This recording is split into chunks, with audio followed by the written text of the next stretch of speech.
Hi, it's me again with Corel Draws Tips and Tricks. And somebody sent me this file and said it's fuzzy. Well, it's a PNG, it's not a Corel file. So what I would do first is, this thing is 26 inches big. I reduced it to 3 inches. So here's the one I reduced. Always make a copy, always. One, then you can look what the original is supposed to look like. I made it just recently. I don't know if he's going to engrave it or print it. I get so many emails, I didn't go back and look to see which one he wanted to do. And this could still use some cleaning up, but it's pretty sharp and it is a vector now. So I reduced it and I made it, I grabbed it, I went to bitmap and I converted it to a bitmap. I went with grayscale. I went to bitmap, I went to resample, it's already 300 because of the fact that I reduced it. If we look at this one and remap it, resample it, you can see it's only 72 dots print. So you get a lot sharper image. Now, we still have the original, so I don't have to worry about this, but this is still grouped together. We're going to go ahead and trace it. Yours should be under bitmap, outline, trace, clip art. Mine is up here. It's going to take just a second.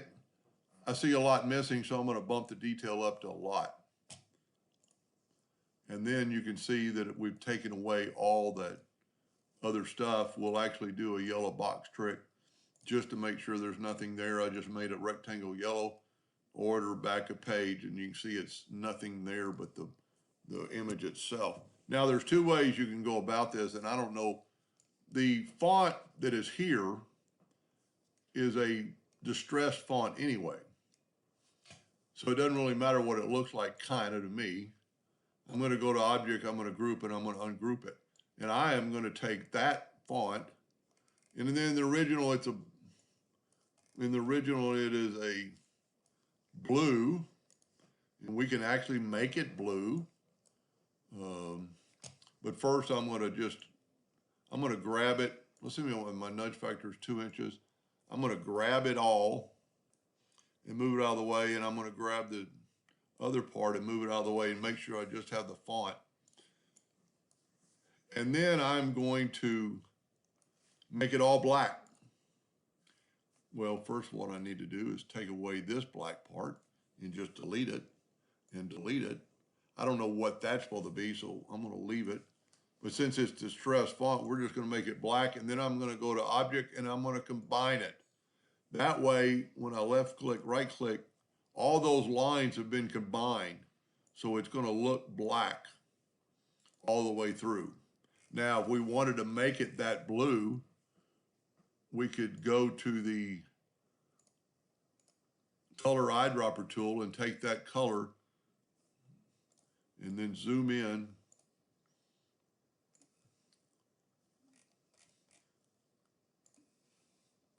And when we get a fill, we can fill it. And then I'm going to have to really, well, it worked. It all looks good. Now on this font, and I don't know if they're engraving, if they're going to engrave it, then they'd want the black. So I'm going to take away all this inner part, and I'm going to take away some of this garbage. Now this is like a normal font, so it's got some, it's got a little roughness to it. But the best way to me to look at it is to left click, right click, and put an outline around it. Then I would go through here and like take the shape tool and delete that node. Now, and delete these rough parts of the cube. I'd have to go back and really look at the original to see what, the original really looked like. And like that's gone, that's gone. Well, let's go ahead and take away all that and then reshape this D. And I didn't do a very good job.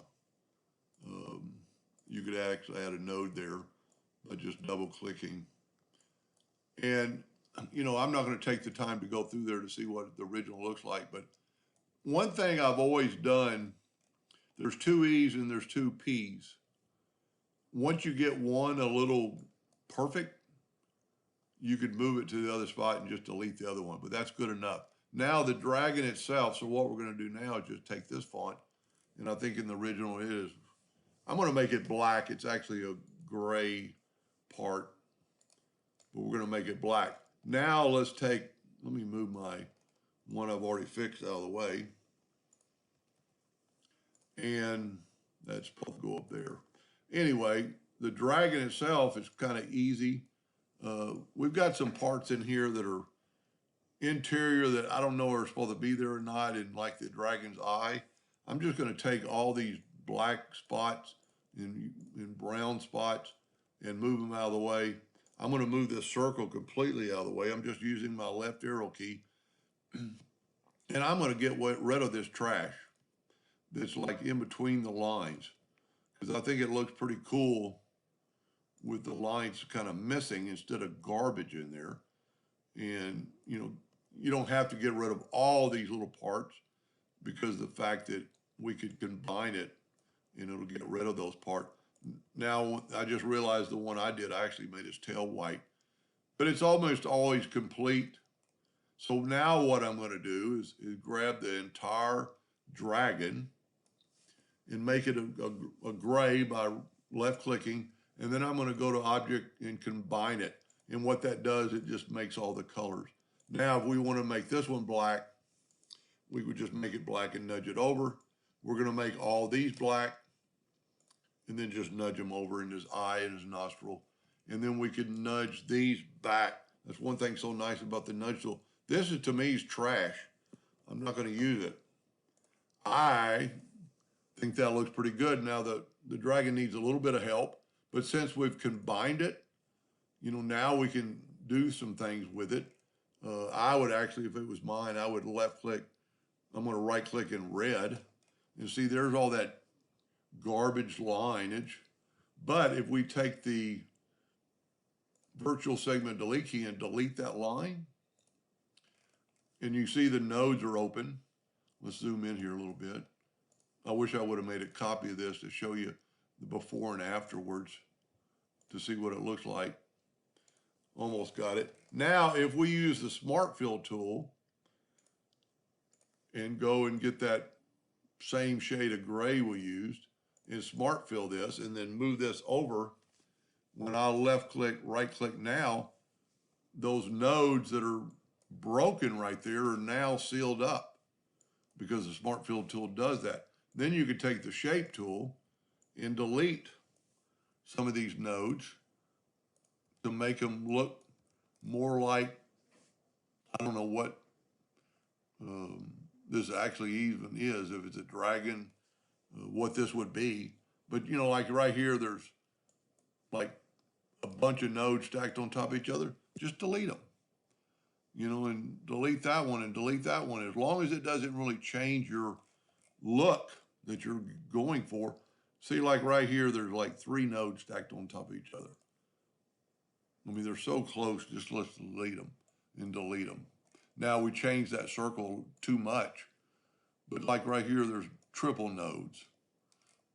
And I just realized I didn't fill in his tail because the fact that it's got broken lines. So you'd want us fill in his tail and do the same thing with the Smart Fill tool. But since we've already corrected some of it, it'll be good.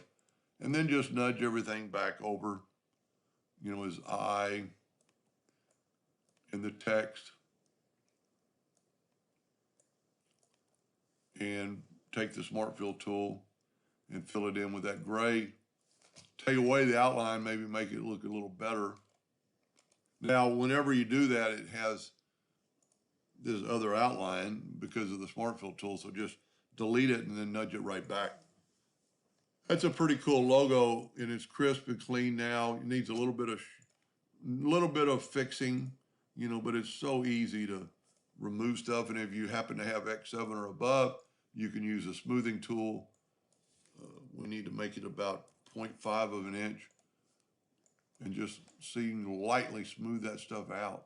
Like right here, that almost looks like an arrow, but you can smooth it out. Then click on the black and just kind of smooth it out. Doesn't take too much work, and you can make this thing look perfect.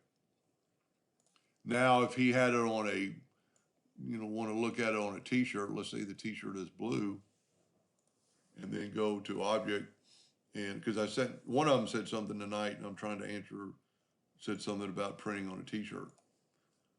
Of course, you maybe want the dragon to be a different color, maybe even lighter, not a white, but, not a yellow, but any color under the rainbow.